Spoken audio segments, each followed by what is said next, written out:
Okay, this video is on how to roof a new flat roof. You can see today we have a new decking, so the roof has been completely removed. Many times you've seen us install a roof over a roof. In this case, we went right down to the deck. The old roof was removed.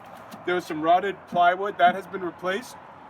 Today we're going to do something special. Because it's a unique building, it's an old heritage building, we want to make sure no water's sitting on here. This is a canopy, this is interior, this is a canopy, so the client walks into the house from here. What we're going to do, you can see the new soper board laid down. We are going to attempt to taper the roof so the water drains in an area where there's no entrance. Again, this is Canada. In January, February, March, there's large amounts of ice and water on the sidewalks. We want to try to eliminate that. So we're going to try to taper it. We have a brick wall masonry detail over there, and we have a regular drip edge detail around.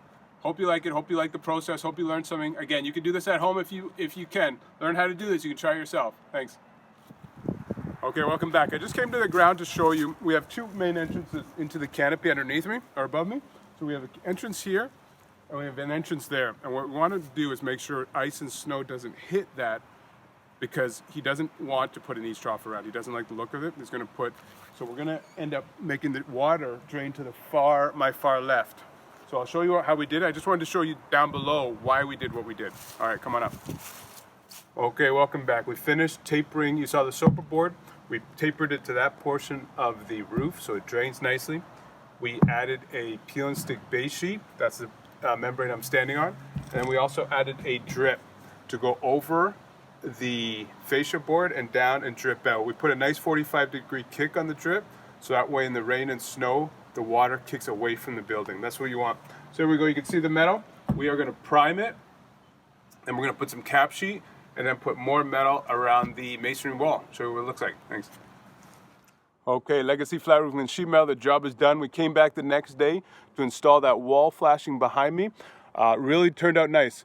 This was a historic building, so the masonry is different than most. I couldn't fasten through it and tapcon it, because older bricks, you gotta be careful, they'll explode, and then you will have a difficult time finding bricks to replace those ones behind me, and then paint them to match the wall. So the client did a beautiful paint job on the outside of the house, so exploding a brick and matching the brick and then painting it would have been difficult. I used construction adhesive at the regular detail. It really turned out nice. Now it has a gray construction adhesive specifically to mortar, concrete, masonry, and metal, and that's what I used there, and then I put white caulking on top. This was a really nice job. Now he has a porch. Maybe in time he can put a railing around and come out and stand out here, have beautiful scenery, but that's up to him. Anyway, Legacy Flat Roofing and Sheet Metal. Hope you liked it. Hope you learned something. If you are in the southwestern Ontario area, we'd love to hear from you. You can find us online at legacyroofs.com. Thank you so much.